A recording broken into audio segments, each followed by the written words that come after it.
Hello viewers, আপনারা সকলেই ভালো আছেন। এই ধরনের বাদ্য ভিডিও এডিটিং করার জন্য আমাদের ক্যাপকাট অ্যাপ্লিকেশনটিকে ওপেন করতে হবে এবং এর পাশাপাশি কিছু ম্যাটেরিয়ালস প্রয়োজন হবে, সেগুলো ভিডিও ডেসক্রিপশনে দেওয়া থাকবে। তো এখান থেকে আমরা নিউ প্রজেক্ট অপশনে ক্লিক করব। প্রথম ভিডিও ক্লিপকে সিলেক্ট করতে হবে, সিলেক্ট করে জাস্ট অ্যাড অপশনে ক্লিক করব। এরপর চলে যাবে ইন্ডিকে ওয়াটারমার্ক অবশ্যই রিমুভ করবেন, দেন ফটোস অ্যাড করার জন্য প্লাস আইকন, এরপর ফটোস অপশনে ক্লিক করবেন। তারপর হচ্ছে আমাদের 5টির মতো পিকচার সিলেক্ট করতে হবে। সেটা আপনি যে কোনো পিকচার সিলেক্ট করতে পারেন, যার বাদ্য ভিডিও এডিটিং করবেন তার কিছু পিকচার সিলেক্ট করবেন।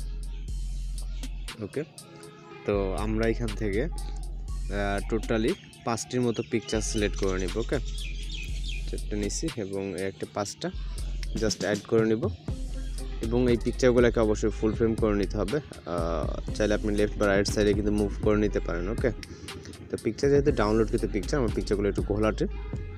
ওকে, জাস্ট আমরা জুম করে নিব এবং মিউজিক অ্যাড করার জন্য ভিডিওসের প্রথম দিকে দেন অ্যাড অডিও এক্সট্রাক্টেড মিউজিকটিকে সিলেক্ট করে ইম্পোর্ট সাউন্ডে ক্লিক করবেন। এরপর ডিউরেশন অ্যাড করতে হবে। প্রথম পিকচারের ডিউরেশন হবে হচ্ছে 0.9 সেকেন্ড। ওকে, এরপরে পিকচারটির ডিউরেশন হবে হচ্ছে 1.4। দ্বিতীয় পিকচারের ডিউরেশন 3 নম্বর পিকচারের ডিউরেশন হবে হচ্ছে 1.5। 4 নম্বরেরটার ডিউরেশন হচ্ছে 1.3 এবং লাস্ট পিকচারটা মিউজিক বরাবর 1.1। এটা দিলে কিন্তু আপনার অ্যাকুরেট বিটমার্কের সাথে অ্যাডজাস্ট হয়ে যাবে। ওকে, দেন অ্যানিমেশন অ্যাড করতে হবে। জন্য প্রথম পিকচার ক্লিক করবো, অ্যানিমেশনে ক্লিক করব। তারপর এখান থেকে আমরা কম্বোতে চলে যাব। যাওয়ার পর এখান থেকে আমরা পপিং ক্যান্ডি অ্যানিমেশনটাকে সিলেক্ট করব। দ্বিতীয় পিকচারের জন্য চলে যাব। দ্বিতীয় পিকচারের জন্য আউট যে অ্যানিমেশনটা আছে এটাকে সিলেক্ট করব।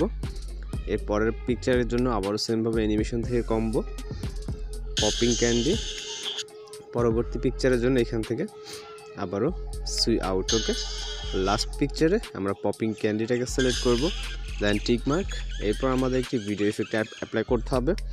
ফটোসের স্টার্ট পজিশনে চলে আসব। আসার পর এখান থেকে আমরা effect option, video effect option, এরপর চলে যাব আমরা রাইট সাইডে। এখান থেকে মেবি রেট্রো ক্যাটাগরিতে পেয়ে যাব। রেট্রো ক্যাটাগরিতে আসবো। এখানে অনেক ধরনের আপনার ইফেক্ট আমরা দেখতে পারবো। এর ভিতর থেকে রোলিং ফিল্ম যে ইফেক্টটা আছে এটাকে সিলেক্ট করব, দেন টিক মার্ক।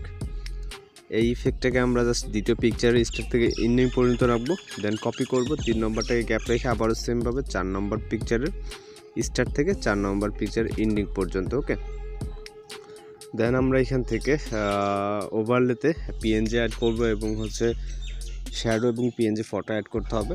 এগুলো ভিডিও ডেসক্রিপশনে পেয়ে যাবেন। এই পজিশন বরাবর আসার পর এখান থেকে ওভারলে, এরপর অ্যাড ওভারলেতে, এরপর এখান থেকে পিএনজি ফটো সিলেক্ট করে এটাকে অ্যাড করবেন। এরপর এটাকে জুম করে যতটুকু প্রয়োজন এখান থেকে আমরা নিচে রেখে দিব, মানে যতটুকু আপনার প্রয়োজন। দেন লেয়ারটাকে এন্ডিং পর্যন্ত করে দিতে হবে। এরপর আবারও চলে যাব সেম পজিশনে। যাওয়ার পর এখান থেকে অ্যাড ওভারলে, এরপর ফটোস পিএনজি অ্যাড করবে এটাকে, হ্যাপি বার্থডে লেখা পিএনজিটাকে, দেন এটাকে আমরা পজিশন মতো বসিয়ে দিব।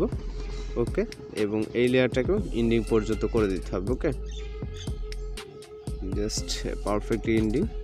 তো এখন আমরা যদি এখান থেকে ভিডিওটাকে প্লে করি, একদম পারফেক্টলি কিন্তু ভিডিওটি প্লে হবে। ওকে, তো এইভাবে খুব সহজে আপনার হ্যাপি বার্থডে উইশিং ভিডিওগুলো এডিটিং করে নিতে পারবেন। তো এখন জাস্ট ভিডিও রেজলিউশনটা আদার্স থেকে এখান থেকে এক্সপোর্ট অপশনে ক্লিক করলে আমাদের ভিডিওটি লোডিংয়ে সেভ হয়ে যাবে। তো এই ছিল আজকের এডিটিং টিউটোরিয়াল। দেখা হচ্ছে পরবর্তী কোনো নতুন ভিডিওর সাথে। সে ভালো থাকবেন, সুস্থ থাকবেন।